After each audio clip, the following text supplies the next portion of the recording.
대부분의 사람들이 젊었을 때는 친구 만나는 시간이 대부분을 차지했을 정도로 친구의 존재가 중요했을 것입니다. 하지만 나이가 들면서 경제적인 문제로 혹은 가정이 생기면 가족을 챙기느라 친구를 만나기가 어렵고 서로 바쁘거나 한쪽만 바빠지기만 해도 자연스레 멀어지게 됩니다. 아무리 친했던 친구라도 연락하기 귀찮아지고 친구를 만난다 해도 대단히 즐거운 일이 있을 것 같지도 않아서 굳이 친구를 만나려고 하지 않는 분들도 많습니다.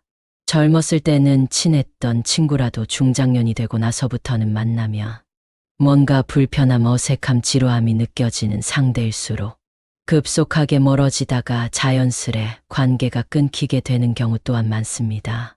그러다 보면 내 주위에 점점 친구가 사라지고 가족들과 지내는 시간 혹은 혼자 있는 시간이 많아지게 됩니다. 하지만 이렇게 나이가 들수록 주변에 친구가 없어지는 것은 당연한 것입니다. 이렇게 주변 친구가 없어진다고 해서 내가 문제가 있는 건가라고 생각하실 필요는 전혀 없습니다. 자연스러운 현상입니다. 그냥 순리대로 흘러가게 두는 것이 좋습니다. 가정이 있는 경우 배우자나 자식, 손주들이면 충분하다고 느끼거나 결국엔 혼자인 것에 능숙하게 되면 친구랑 만나기보다는 가족과의 시간 혹은 자기만의 시간을 즐기게 되는 것입니다. 어차피 친구를 만나면 주로 자식 자랑, 돈 얘기, 뒷담화와 같은 별로 듣고 싶지도 말하고 싶지도 않은 주제로 얘기를 하게 되는 경우가 많습니다. 이런 부정적이고 듣기 싫은 얘기만 하다가 나중에 친구와 헤어질 때 왠지 기분 나쁘고 시간을 낭비한 것 같은 느낌이 들게 되는 것입니다. 뿐만 아니라 욕심 많은 사람, 질투하는 사람, 잘난 척하는 사람이 주변 지인들 중 대부분일 것이고 배려해주고 존중해주는 친구는 많아야 한두 명 정도도 되지 않을 것입니다. 늙어지면 인간은 점점 어른이 되는 게 아니라 정점을 찍고 나면 다시 애가 됩니다. 노인정에 가면 자랑과 싸움만 남는 게 현실입니다. 이런 이유들로 굳이 내 시간 써가면서 친구를 만나느니 차라리 혼자 즐길 수 있는 무언가를 찾게 되는 것입니다. 이렇게 친구들과 멀리한다 해도 어차피 그 자리는 가족이 지켜줍니다. 어렸을 때는 친구들이 보물이지만 나이가 먹을수록 가족이 보물이 되는 것입니다. 아무리 진정한 친구가 있다 해도 절대 친구가 가족만큼 여러분을 생각해 주지는 않습니다. 친구로서의 역할이 있고 가족으로서의 역할이 있는 것입니다. 친구는 절대 가족이 아닙니다. 가정이 있음에도 친구들과의 의리를 생각해서 모임에 절대 빠지지 않고 참석하는 경우나 친구들과의 술약속을 자주 나가게 되면 나중에 후회하는 경우가 많습니다. 친구의 경조사에는 참석하되 평소에는 가족과 많은 시간을 보내는 것이 좋습니다. 이것은 모든 친구를 다 없애라는 말이 아닙니다. 늙어서도 친구가 필요할 때는 있을 수 있습니다. 1년에 한두 번이라도 모여서 술 한잔 기울일 수 있는 친구 한 명이 있는 것이 삶의 질이나 인간관계 면으로도 더욱 풍성한 삶을 살 수 있게 도와줍니다. 이런 친구는 한두 명 정도만 있어도 아주 충분합니다. 필요할 때만 연락하거나 자기 자랑만 늘어놓는 친구가 아닌 내 이야기를 잘 들어주고 공감해주는 친구라면 친구와 가끔 만나는 것은 아주 큰 도움이 됩니다. 만나면 불편하지 않고 마음이 편한 친구들과의 관계만 유지하는 것이 좋습니다. 듣기 싫은 말을 자꾸 하거나 만나면 왠지 모르게 불편한 친구들은 자연스레 멀리해야 합니다. 이렇게 점점 나와 맞지 않는 친구와는 멀어지는 연습을 차차 해나가는 것이 좋습니다. 그렇다면 왜 어렸을 때는 그렇게 친했던 친구가 나이가 들어갈수록 점점 멀어지게 될까요? 여기에는 3가지의 이유가 있습니다. 첫 번째는 가치관의 차이입니다. 친구와 얘기를 하다 보면 나와 맞지 않는 생각을 하는 것을 느낄 때가 종종 있을 것입니다. 특히나 나이가 들수록 오랜 세월 살면서 저마다의 가치관이 생기는데 유식한 사람이던 무식한 사람이던 가치관이 무척 뚜렷하게 형성되어 있습니다. 그런 가운데 모임이나 술자리에서 의견 충돌이 생기게 되고 그런 게 반복되어 가는 과정에서 친구가 조금씩 싫어지며 거리를 두게 되는 것입니다. 이렇게 가치관의 차이가 있어 거리를 두게 되는 친구들이 조금씩 늘어가면 결국엔 나와 뜻이 맞는 사람이 거의 없다는 것을 깨닫게 됩니다. 그러다 보니 점점 친구를 만나는 횟수가 줄어들게 되는 경우가 많습니다. 사람은 늙으면 성격 못 고친다, 늙으면 말이 많아진다라는 말이 있듯이 이미 오랜 세월 배제되어 온 서로의 가치관이 충돌하게 되고 상대가 자기의 주장을 너무 과하게 하게 되면 굳이 내 주장을 해봐야 싸움만 나기 때문에 억지로 친구의 말을 들어줘야 하는 상황이 생기게 됩니다.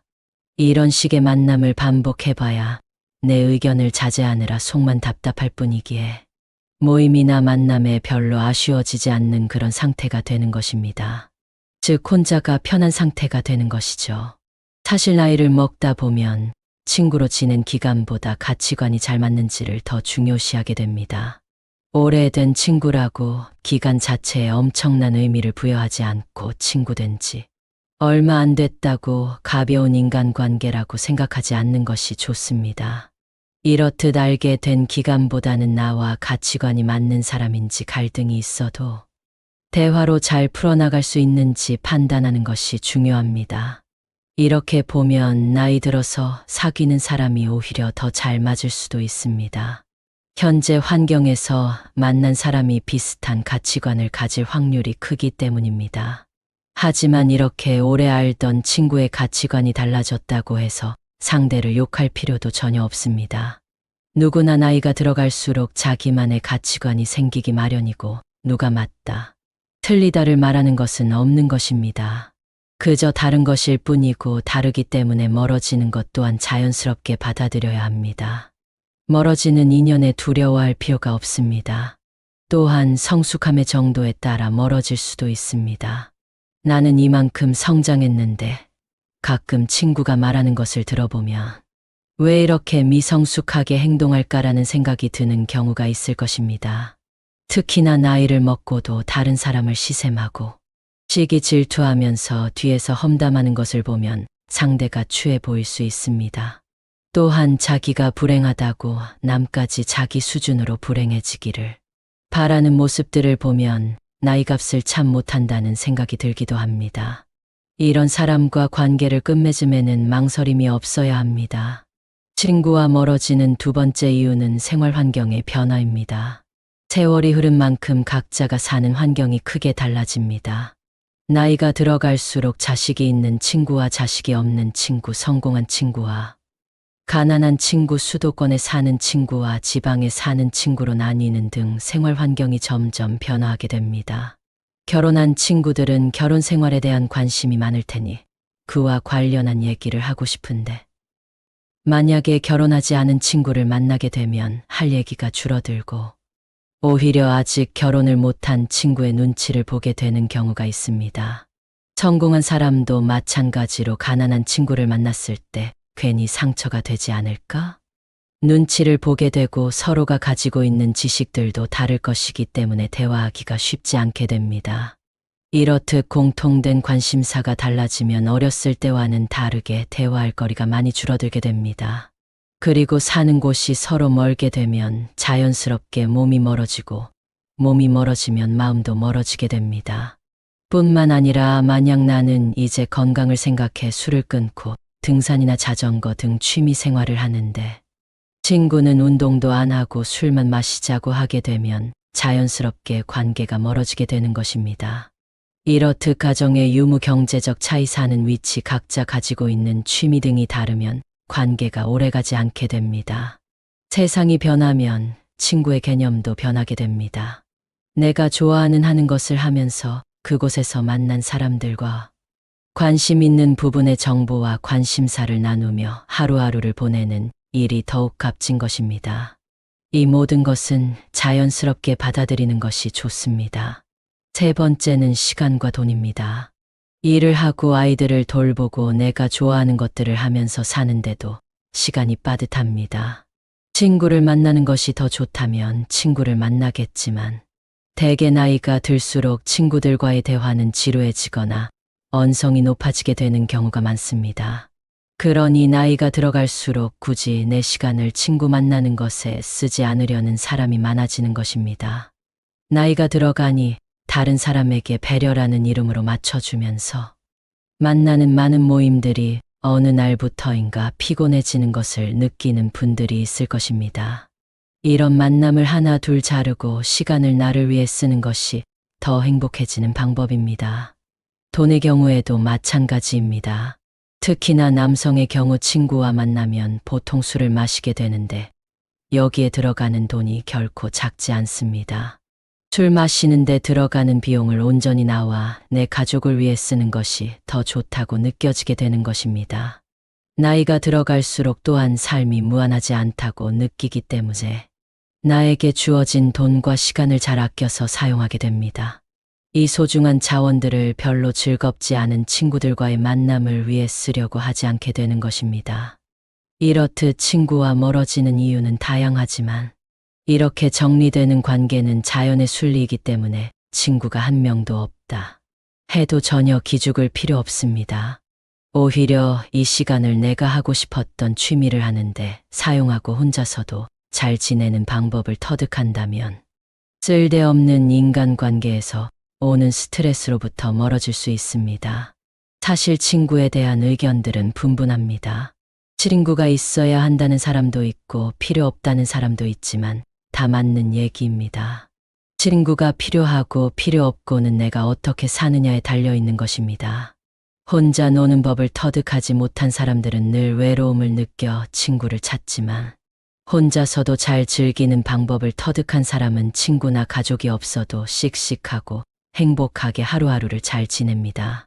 이렇게 고독을 즐길 줄 모르는 사람은 대개 나를 위한 삶이 아닌 남을 위한 삶을 살았을 가능성이 높습니다. 하지만 인생은 그리 길지 않습니다. 이제는 나를 위한 삶을 살아야 합니다. 나를 위한 삶을 살기 위해서는 나를 기죽이고 나를 불편하게 하는 사람들과의 관계를 먼저 정리해야 합니다. 친구와 멀어지는 것도 처음이 어렵지 점점 시간이 지나면 더 쉬워집니다. 10년 친구니 20년 친구니 이런 건 별로 중요한 것이 아닙니다. 10년지기 20년지기 이런 단어들에서 벗어나는 것이 좋습니다. 이 단어에 집착하다 보면 우리는 항상 오래된 친구와 잘 맞아야 하고 누구 하나 마음이 변하면 세상 큰일이 나는 것처럼 여기게 됩니다.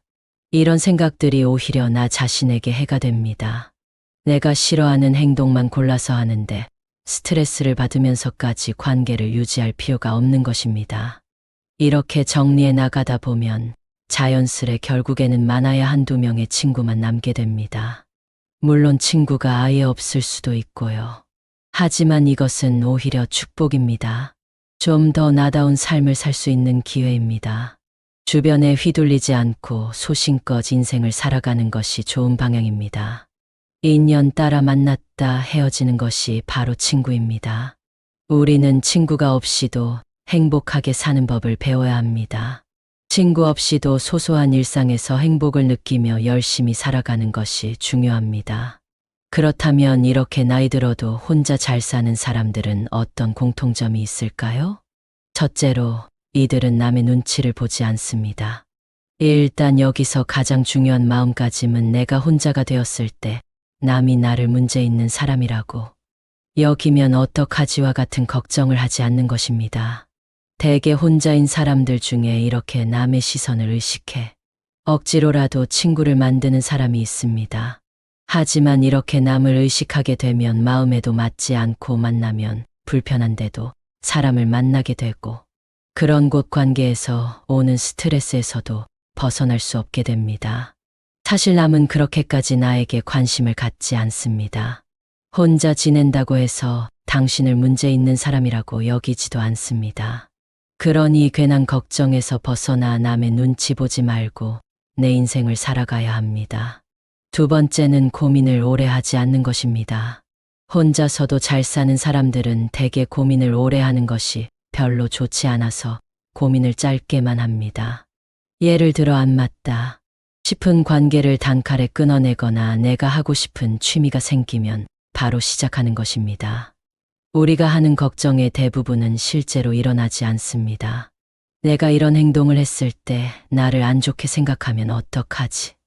내가 이 취미를 시작했을 때 다치면 어떡하지와 같은 두려움을 가진다며 아무것도 시작하지 못하게 됩니다. 하지만 혼자서도 잘 사는 사람들은 고민을 짧게 하고 바로 실행으로 옮깁니다. 마지막으로 혼자서도 잘 지내는 사람들은 인생에서 해야 할 것들이 넘쳐난다고 생각합니다. 이렇게 생각하니 친구가 없어도 하루하루 바쁘게 그리고 재미있게 사는 것입니다. 나이가 들어도 재미있게 삶을 사는 사람들은 할 게 너무나도 많다고 합니다. 예전에는 일과 가정을 챙기느라 하고 싶은 게 있어도 뒤로 미뤘다면 나이가 들수록 시간이 여유로워지기 때문에 못했던 것들을 하나하나 해보는 것입니다. 이렇게 하나씩만 해봐도 외로울 틈이 없습니다. 무언가를 배우면서 거기서 또 다양한 사람들과 얘기를 나눌 수도 있고 남은 인생을 설렘으로 살 수 있게 되는 것입니다. 이렇게 혼자만의 시간을 즐길 줄 아는 즉 고독을 즐기는 사람들이 인생을 행복하게 살 수 있습니다. 자존감도 높아지고 끌려다니는 인생이 아닌 주체적인 인생을 살아나갈 수 있습니다.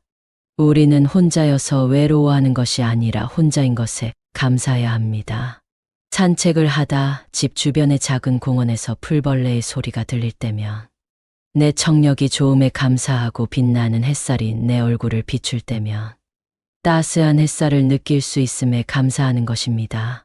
이외에도 하루를 살다 보면 감사할 일이 참으로 많습니다. 맛있는 음식을 차려 먹을 수 있음에 감사하고 TV를 보고 한바탕 웃을 수 있음에 감사해야 합니다. 이렇게 감사하는 마음은 놀라운 효과가 있습니다.